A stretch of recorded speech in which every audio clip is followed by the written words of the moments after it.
आज का ये वीडियो देखना आपके लिए इंपॉर्टेंट क्यों? इंपॉर्टेंट इसलिए है ताकि आपको एक सरप्राइज ना मिले जब आप क्लैट पीजी 2024 का पेपर खोलो और आप सोचो कि कंसोर्शियम ने यार करा क्या है। बिकॉज जब तक आप क्लैट पीजी एग्जाम के पीछे की फिलॉसफी को, एग्जाम पैटर्न की डिटेल्स को अंडरस्टैंड नहीं करोगे, आप अपनी आधी जंग वैसे ही हार चुके हो। केवल पढ़ाई कर लेने से, केवल केस लॉस पढ़ लेने से यहाँ पे पेपर क्रैक नहीं होगा। आपको ये चीज समझनी पड़ेगी कि यहाँ पे जो पैटर्न है वो किस तरीके से वर्क करता है। कौन कौन सी ऐसी चीजें हैं जो कि आपको यहाँ पे पता होनी चाहिए इन रिगार्ड्स तो कि जब आप अपनी पढ़ाई कर रहे हो तो आप उन चीजों को फिल्टर आउट कर पाओ जो आपको पढ़नी है, और इन चीजों को भी पकड़ पाओ जो कि आपको पढ़नी है, जो कि ज्यादा इंपॉर्टेंट है। और ये आपको तभी समझ में आएगा जब आप पेपर को एकदम बढ़िया से अंडरस्टैंड करते हो। तो इस वीडियो को लास्ट तक जरूर देखिए, बिल्कुल बढ़िया से। और साथ ही में अगर आपने संभव लॉ के चैनल को सब्सक्राइब नहीं करा है तो जरूर से करिए, ताकि आप जो भी इंपॉर्टेंट अपडेट्स या वीडियोस आते हैं रिगार्डिंग क्लैट पीजी या जो अदर आपके पीजी एग्जाम्स होते हैं उसको आप बिल्कुल मिस ना करें।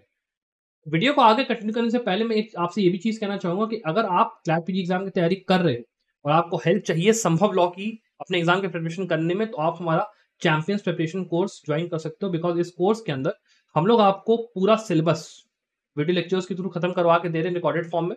उसके अलावा जो आपके केस लॉज वगैरह है उसका पूरा मटेरियल आपको मिलेगा अलॉन्ग विद 70 मॉक पेपर्स बढ़िया वाले।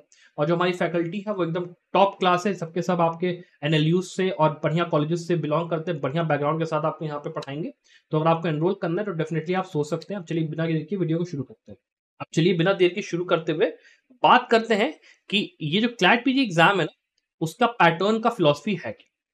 सबसे पहली बात जो आपको यहाँ पे समझनी वो ये है कि यहाँ पे जब 2019 के अंदर, अगर मैं हिस्ट्री की बात करूं थोड़ा, पैटर्न को चेंज करा गया। चेंज क्या लाया गया कि यहाँ पे पहले जो क्वेश्चंस आते थे वो आपके आते थे सीधे सीधे एमसीक्यू बेस्ड क्वेश्चंस। उसको उन्होंने चेंज करके ये कहा कि भाई 2020 से हम लोग सुप्रीम कोर्ट के जो लेटेस्ट जजमेंट्स हैं उनको यहाँ पे पैराग्राफ फॉर्म में देंगे। उससे एक एग्जर्प्ट लिया जाएगा या उससे जुड़ा हुआ कोई एक ब्लॉग होगा, और उस ब्लॉग के बेसिस पे आपसे 10 क्वेश्चंस पूछे जाएंगे डिपेंडिंग अपॉन कि जो क्वेश्चंस का टाइप है वो अलग अलग अपना हो सकता है।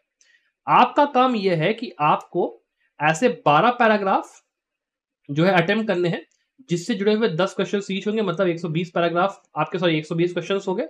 और आपके पास 120 मिनट है ये पूरा काम करने के लिए, मतलब 2 घंटे का टाइम है आपके पास सीधा सीधा।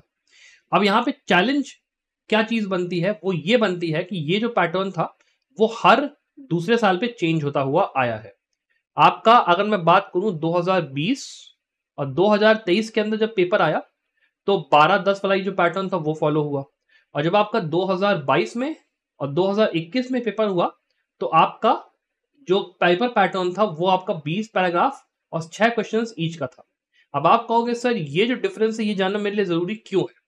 जरूरी इसलिए है बिकॉज जो पेपर को मुश्किल बनाने का प्रश्न है, जो की है, वो इसी डिटेल में छुपी है। बिकॉज जब आप 12 पैराग्राफ 10 क्वेश्चन की बात करते हो तो यहां पर जो लेंथ होती है पैराग्राफ की वो आपकी 300 से लेके 450 वर्ड्स तक चली जाती है।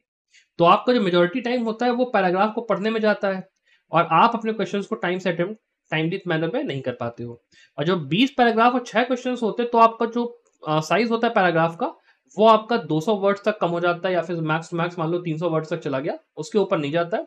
लेकिन जो नंबर ऑफ पैराग्राफ होते हैं जो कि ज्यादा होते हैं, तो आपको एक पैराग्राफ के ऊपर अपना कंसंट्रेशन बैठाना पड़ेगा, फिर 6 क्वेश्चन अटेम्प्ट करने पड़ेंगे, फिर अपने कंसंट्रेशन को दूसरे पैराग्राफ पे ले जाना पड़ेगा, फिर तीसरे पैराग्राफ पे ले जाना पड़ेगा, जिससे कि टाइम जो होता है ना वो बहुत ज्यादा एडिशनल यहाँ पे लगता है। बिकॉज हर बार आपको अपना फोकस चेंज कर करके यहाँ पे पेपर के अंदर क्वेश्चंस को अटेम्प्ट करना है, अलग अलग टॉपिक्स पे अटेम्प्ट करना है।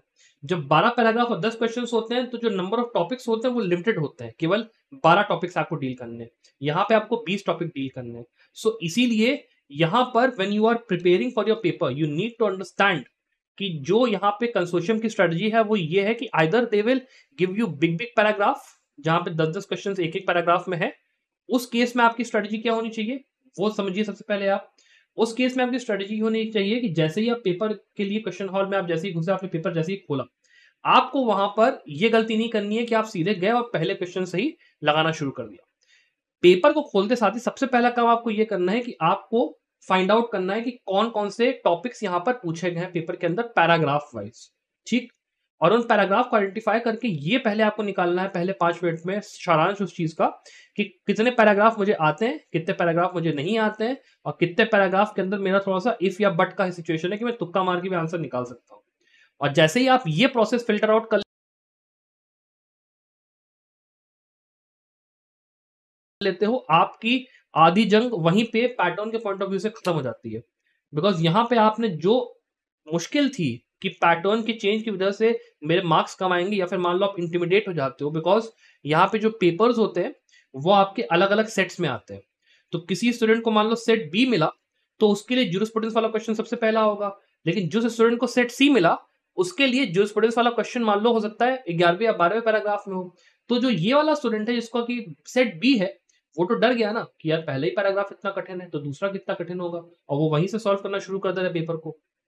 आप वहां पे सरप्राइज से सीधे सीधे इस चीज से बच जाते हो, बिकॉज आपने पहले ही देख लिया कि भाई पेपर पैटर्न क्या, मतलब पेपर के अंदर क्या क्या क्वेश्चन पूछे जा रहे हैं, कौन कौन से पैराग्राफ है। तो आप इस चीज के माया जाल में नहीं आए। कई स्टूडेंट्स को ये दिक्कत होती है कि सर मैं जब पेपर देखा, मैंने क्वेश्चन हॉल में गया तो मेरा जो सेट था ना वो उसमें पहले खतरनाक क्वेश्चन थे, ये आपका चला जाता है। आप फिर उसके अलावा आप समझ लीजिए सारे लोग इक्वल टर्म्स में जाते हो, उससे फर्क नहीं पड़ता कि कौन सा आपने सेट उठाया है। पहली बात तो यही है। और दूसरी बात ये है कि आप एफिशिएंट तरीके से अपने टाइम का इस्तेमाल करके पेपर को सॉल्व कर पाते हो। फिर जब मैं स्ट्रेटजी के ऊपर आता हूं, 20 पैराग्राफ और 6 क्वेश्चन वाले पेपर के लिए मान लो इस बार ये वाला पैटर्न फॉलो होता है, तब आपको क्या करना है? इस केस में आपको इस बात को मेक श्योर करना है कि जो पैराग्राफ हैं आपके, उनको आप कैटेगराइज करो। ठीक है, उसके अंदर भी काम वही करना है कि आपको 20 पैराग्राफ 6 क्वेश्चंस करना है, ये देख लेना है कि किन किन पैराग्राफ में मुझे ज्यादा आता है, किसमें कम आता है। लेकिन आपको यहाँ पे पहली बात तो कैटेगराइज करना है। कैटेगराइज किस तरीके से करना है? इस तरीके से करना है कि भाई जैसे ये वाला पैराग्राफ 1 है, ये पैराग्राफ 2 है, तो ये मान लो सीआरपीसी का है तो ये भी सीआरपीसी का है। ये वाला पैराग्राफ 3 कॉन्ट्रैक्ट का है तो पैराग्राफ नंबर 5 भी कॉन्ट्रैक्ट्स का है। पैराग्राफ नंबर 7 और पैराग्राफ नंबर 10 ज्यूरिस्प्रूडेंस का है, बिकॉज यहाँ पे सब्जेक्ट्स ना बहुत ज्यादा रिपीट होते हैं। तो अगर आप सिमिलर सब्जेक्ट्स को जो कि आपको आते हैं या टॉपिक्स को अगर आप कैटेगराइज कर लो पहले कि पैराग्राफ 1 और पैराग्राफ 7 एक ही उस सब्जेक्ट का है, तो आपको वो करने में ज्यादा आसानी होगी, बिकॉज आप अपने दिमाग को तुरंत सीआरपीसी में घुसेड़ लेगा। फिर जब सीआरपीसी वाला पोर्शन खत्म हुआ तो फिर आप वापस आए, आपने कॉन्ट्रैक्ट का दिमाग को घुसेड़ दिया। जब आप 12-10 में बात करते हो तो 12-10 में केवल एक ही एक पैराग्राफ आता है हर सब्जेक्ट में से। Constitution is the only subject जिसमें कि ओवर आंशिक रहता है कि 3 या 4 पैराग्राफ आ जाए, और उसमें वो लोग इन्वायरमेंट और कॉन्स्टिट्यूशनल मतलब इन्वायरमेंट या लेबर या बाकी मिला जुला के देंगे वो लोग। लेकिन बाकी जितने सब्जेक्ट्स होते हैं उनका केवल एक एक पैराग्राफ आता है। तो आपको केवल एक ही बार बुद्धि लगानी है कि हाँ भैया कंपनी लॉ मैंने जो पढ़ा है अब मैं अपने दिमाग में उस चीज को रिकॉल कर रहा हूँ और मैं उसके हिसाब से काम कर रहा हूँ। लेकिन 20 पैराग्राफ और 6 क्वेश्चन में 2 पैराग्राफ 3 पैराग्राफ एक ही सब्जेक्ट के होते हैं, और वो भी अलग अलग पन्नों पे होते हैं। उसकी वजह से क्या होता है ना, आप इस पैराग्राफ को पढ़ रहे हो, फिर आप जब 3 पेज बाद पलट के देखे फिर दूसरा पैराग्राफ उस चीज का आया, तब आप कंफ्यूज होते हो। और फिर जब सेट डिफरेंट होता है तो फिर और इंसान की हालत खराब होती है कि यार ये तो कठिन सेट मेरे हाथ में आ गया, और मैं तो जो है शुरुआत से लेकर अंत तक पेपर को लगा रहा था एक सीक्वेंस में। तो वो बेवकूफी आपको नहीं करनी है। ठीक है, प्लीज जाइए। सबसे पहले वेरी वेरी इंपॉर्टेंट फैक्ट क्या है कि कुछ भी हो जाए 12-10 वाले पैराग्राफ में या पैटर्न में आपको क्या करना है, 12-10 वाले के अंदर आपको कोशिश ये करनी है कि आप अपने पेपर के अंदर इस चीज को देखें कि क्या क्या पैराग्राफ आए हैं, और उसके हिसाब से ये कैटेगराइज कर लें कि मुझे क्या आता है क्या नहीं आता है, और किस में मुझे डाउट है जिसमें मुझे तुक्का बढ़ाना है। जब 20 और 6 वाला आए तो उसके अंदर आपको कैटेगराइज करना है कि सब्जेक्ट्स कौन कौन से हैं। सीआरपीसी वाले एक तरफ करो, उसके वाले एक तरफ करो, उसके वाले एक तरफ करो, और पेज नंबर पहले ही नोट कर लो कि यहाँ पे सीआरपीसी वाला मिलेगा, यहाँ पे ये वाला मिलेगा, और उसके हिसाब से पेपर को सॉल्व करना अपना शुरू करो। ठीक है, ये हो गई पहली एडवाइस। अब इस चीज के ऊपर भी बात कर लेते हैं कि जो टाइप ऑफ क्वेश्चन है वो किस तरीके के आते हैं। बिकॉज अगर आपको टाइप ऑफ क्वेश्चन पता है ना, तो आप क्वेश्चन को देख के उस बेसिकली इफेक्ट से बच जाओगे कि आपको पैराग्राफ पढ़ने की अर्ज हो रही है, कि किस क्वेश्चन में पैराग्राफ को पढ़ना है किस में नहीं पढ़ना है, वो आपको समझ में आ जाएगा। तो अगर हम लोग बात करते हैं पहले टाइप की क्वेश्चन की, उसमें क्या पूछा जाता है, केस का नाम, केस नेम। ये सिंपलेस्ट होता है। इसके अंदर या तो ये लोग पूछेंगे कि जो पैराग्राफ है वो किस केस से लिया गया है, या फिर जो पैराग्राफ है वो जिस केस का भी है उस केस के अंदर मान लो उस केस को अपील में ओवरटर्न कर दिया गया तो वो कौन सा केस था, या उसके अंदर केस को रेफर करा गया तो वो केस कौन सा था, ये बता दो। तो इस टाइप के जो आपके ऐसे केसेस होते हैं जो कि अटैच होते हैं, या जो पैराग्राफ होता है वो आपसे बहुत बार पूछा जाएगा। तो कई बार ऐसा होता है कि पैराग्राफ पढ़ के आपको उसका आंसर मिले, ताकि आपको समझ में उससे ये आता है कि ये जो 4 ऑप्शन है उसमें से एलिमिनेशन के थ्रू ये सबसे ज्यादा लाइकली ऑप्शन है कि हाँ भैया यही वाला पैराग्राफ को है, और इस क्वेश्चन के अंदर पता है बेवकूफी भी की जाती है। कई बार वो लोग क्या करेंगे, साइटेशन मेंशन करेंगे, और साइटेशन के अंदर वो लोग लिखेंगे 2022, फिर लिखेंगे 2011, 2016, और लिखेंगे 2000 मान लो 13। तो आपको पता है कि जो केस है वो रिसेंट वाला है, तो आप सीधे सीधे 2022 पे टिक मार देते हो, बिकॉज उसके नीचे के जो क्वेश्चंस होते हैं ना, उन क्वेश्चंस के अंदर भी आपको साफ साफ दिखाई दे रहा है कि ये जो पूरा पैराग्राफ है ये किसी रिसेंट टॉपिक पर उठा के दिया गया है। तो ये जो बेवकूफों वाले ऑप्शंस बनाए जाते हैं ना कभी कभी कंस्टिट्यूशन की तरफ से, आपको वो बिल्कुल समझ लो फ्री मार्क्स होते हैं, आपको वो क्वेश्चन तो पक्के पक्के करके आने हैं। फिर साथ ही में रेफर्ड केसेस की जब हम लोग बात करते हैं, तो रेफर्ड केसेस के अंदर भी ये बहुत ज्यादा मैटर करता है कि जो केस का नाम है, अगर आपने पढ़ा है रेफर्ड केसेस, अगर आपने फाउंडेशन की स्टडी अच्छे से करी है, तो कई बार आप एलिमिनेशन मेथड्स के थ्रू ये क्वेश्चन बहुत आराम से आंसर कर सकते हो कि भैया केस का नाम क्या है, रेफर्ड केस, या जो पैराग्राफ के अंदर से केस उठ के आ रहा है वो कौन सा है। Very very simple. दूसरे टाइप का जो क्वेश्चन होता है वो होता है कि भैया स्टेट्यूट बता दो, स्टेट्यूट बता दो कि जो पर्टिकुलर केस ऊपर है ना, ये किस स्टेट्यूट के साथ डील करता है। अब स्टेट्यूट वाले क्वेश्चन के अंदर भी फंडा सिंपल होता है, या तो वो लोग क्या करेंगे, आपसे कोई अमेंडमेंट पूछेंगे, या तो वो लोग आपसे कोई ना कोई सेक्शन पूछेंगे कि भाई सेक्शन या आर्टिकल बता दो, ये इसका सब क्लॉज कौन सा है, ये इसका वो कौन सा है, या फिर वो लोग आपसे हो सकता है लॉ कमीशन की रिपोर्ट पूछ लें या कुछ वैसा पूछ लें। तो आपको उस केस में पैराग्राफ के अंदर पहले जाना है, पैराग्राफ के अंदर थोड़ा सा पढ़ने की कोशिश करिए कि भाई क्या लगता है कि ये क्या हो सकता है, क्या ये, मुझे लगता है कि सीआरपीसी के अंदर है, तो सीआरपीसी के अंदर अगर आप सीरियल वाइज बैराक को याद कर रहे हो, तो क्या ये इस सेक्शन के अंदर पास में है या फिर इस चीज के पास में है, किस चीज के बारे में बात हो रही है, क्या आप बेल के बारे में बात हो रही है, अरेस्ट के बारे में बात हो रही है, तो उस चीज पे फोकस डालिए। फिर अरेस्ट के अंदर देखिए कि किस पर्टिकुलर सेक्शन के ऊपर यहाँ पे वो हो रहा है, और धीरे धीरे करके एलिमिनेशन के थ्रू जो ऑप्शंस है उसमें जाके देखिए कि भाई क्या सही है और क्या गलत है। That is the way to deal with these type of question जो कि स्टेट्यूट टाइप के आपके होते हैं, ठीक है। उसके बाद अगर मैं बात करूं जैसे लॉ कमीशन की रिपोर्ट्स होती हैं, वो जो होते हैं उसके अंदर अगर आपको आता है तो आप कर पाओगे, नहीं आता है तो फिर आप नहीं कर पाओगे। अगर पैराग्राफ के अंदर आंसर दिया है या मान लो मेंशन्ड है, तो एक बार स्कैन करके अच्छे से देखो कि क्या यहाँ पे बोला जा रहा है, और उसके हिसाब से क्वेश्चन को करो। फिर जो तीसरा टाइप का आपका क्वेश्चन होता है वो होता है जिसमें कि आपसे ये पूछा जाता है कि भाई जो पर्टिकुलर केस था उसके अंदर हेल्ड क्या हुआ, हेल्डिंग। और जो हेल्डिंग वाले क्वेश्चंस होते हैं इसमें आपको 4 स्टेटमेंट्स दे दिए जाएंगे। अब उन 4 स्टेटमेंट्स के अंदर कभी-कभी क्या करते हैं ये लोग, छोटा-मोटा वर्ड चेंज कर देंगे कि एक वर्ड चेंज कर दिया कि हेयर को देयर कर दिया, एंड को इफ कर दिया, इस तरीके से ये लोग छोटे-मोटे चेंजेस करते हैं। और वहां पे आपको बहुत ज्यादा ध्यान से पढ़ना है क्वेश्चन को, ऑप्शंस को, कि भैया ऑप्शंस में जो मैं ऑप्शन पढ़ रहा हूँ क्या वो ऑप्शन सबसे सटीक है, कौन सा क्या है, कैसे है। और इन्हीं क्वेश्चंस में सबसे ज्यादा क्या होता है ना कि ऑब्जेक्शन भी उठता है, बिकॉज यहाँ पे एक वर्ड की वजह से कोई चीज चेंज हो गई, और आप फिर ये कह सकते हो यहाँ पे बोलते हुए कि भाई ये ऑप्शन भी सही है, ये ऑप्शन भी सही है। तो ऐसे क्वेश्चंस को करके जरूर आया करो, बिकॉज यहाँ पे अगर मान लो आपका गलत होना होगा देन तो यार कोई कुछ नहीं कर सकता, लेकिन अगर मान लो वो चीज चैलेंज हो गई, एम्बिगुअस है, तो कम से कम आपको उस क्वेश्चन को अटेम्प्ट करने का एक जो फ्री का मार्क होता है ना वो भी मिलने का बहुत अच्छा चांस होता है। और अगर मान लो आपको लगता है कि यार ये वाला ऑप्शन सही है फिर ये वाला ऑप्शन सही है, तो रिस्क लेने में कोई दिक्कत यहाँ पे नहीं है।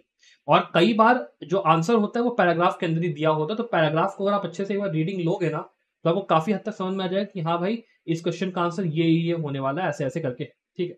इसके बाद जो चौथे टाइप का क्वेश्चन आप कह सकते हो क्या आता है, उसमें वो लोग क्या करते हैं कि वो लोग आपको ना एक छोटा सा एग्जर्प्ट या पैराग्राफ दे देंगे, छोटा सा, कि ये पर्टिकुलर केस इसका ये एग्जर्प्ट है।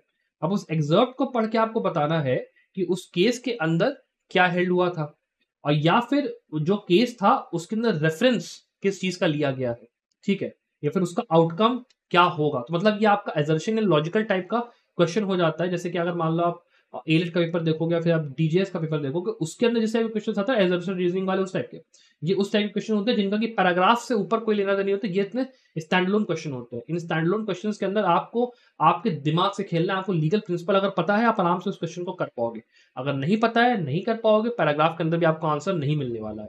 अब इसके बाद अगर हम लोग बात करें थोड़ा सा, तो जूरिस्प्रूडेंस के पॉइंट ऑफ व्यू से भी अगर हम लोग पेपर को देखें, जो जूरिस्प्रूडेंस के पेपर के अंदर आपके जब क्वेश्चंस आते हैं तो काफी सारे क्वेश्चंस ऐसे होते हैं जो कि इंग्लिश बेस होते हैं, कि ऊपर उन्होंने उठा के जो पैराग्राफ है उसमें से 3-4 लाइनें उठाएंगे वो लोग, उस लाइन को उठा के वो लोग क्वेश्चन के अंदर मेंशन करेंगे, और मेंशन करने के बाद क्या करेंगे, पूछ लेंगे कि भाई ये जो फला फला पॉइंट है क्या वो इस पर्टिकुलर पॉइंट के फॉर में है कि अगेंस्ट में, भैया बता दो। या फिर इस पर्टिकुलर ऑथर ने जिसके मान लो किसी के वर्क में से या किसी के सोर्स में से वो पर्टिकुलर पैराग्राफ उठाया था, उस बंदे ने उस पर्टिकुलर टॉपिक पे क्या बोल रखा, भैया हमको ये बता दो, या उसका इंटरप्रिटेशन क्या, भैया हमको वो बता दो। तो वहां पे आपको पैराग्राफ को बार बार पढ़ना है, और बार बार पढ़ के इस चीज को अंडरस्टैंड करना है कि भैया ऑथर बोलना क्या चाह रहा है।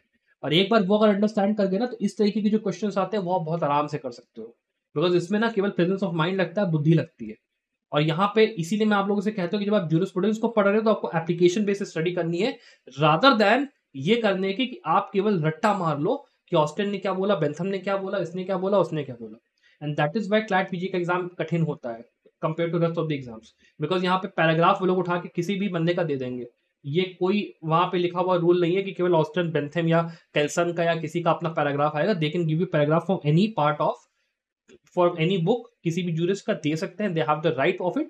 लेकिन जो एक खासियत है जो कि आपका जो रूल जूरिस्प्रूडेंस के पैराग्राफ नहीं तोड़ेंगे, वो ये है कि it will always relate to a particular principle of law.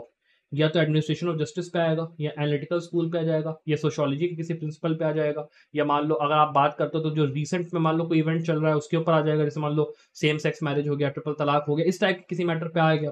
लेकिन जो प्रिंसिपल है या जो लॉ है वो कभी चेंज नहीं होगा। तो अगर आपको उस लॉ का जो पर्टिकुलर एसेंस है वो पता है कि जो पर्टिकुलर ऑथर था उसका इस पर्टिकुलर टॉपिक के प्रति ये अपना व्यू था, या ये जो पर्टिकुलर करंट सिनेरियो में अगर हम लोग अप्लाई करेंगे उस चीज को, उसका मैटर ये था, तो आप किसी भी हालत में ऐसा नहीं हो सकता कि जूरिस्प्रूडेंस से मान लो अगर 10 क्वेश्चन आ रहे हैं तो आप 6 से 7 क्वेश्चन सही करके ना आ पाओ।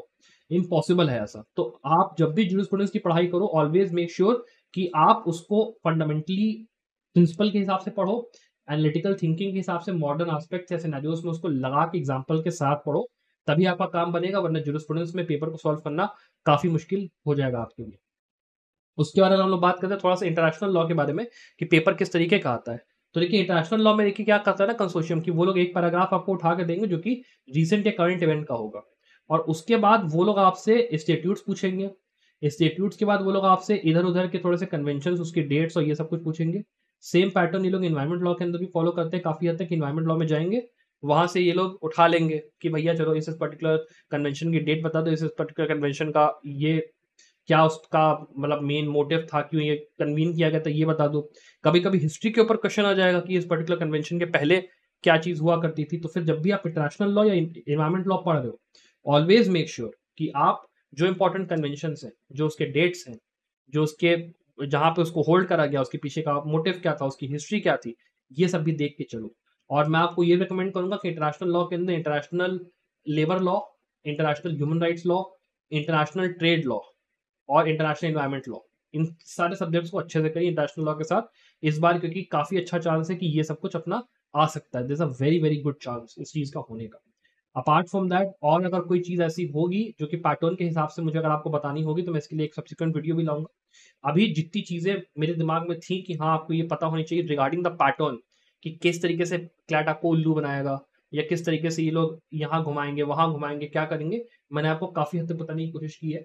तो अगर आपको वीडियो पसंद आए तो प्लीज वीडियो को लाइक और शेयर जरूर करिए। साथ ही में उन लोगों के साथ भी जरूर शेयर करिए जो कि इस बार क्लैट पीजी 2024 का एग्जाम देने का सोच रहे हैं, लेकिन उन्होंने अभी तक तैयारी करना नहीं शुरू करा है, बिकॉज अभी हाई टाइम आ चुका है। Apart from that I wish the very very best of luck for your future success. Bye.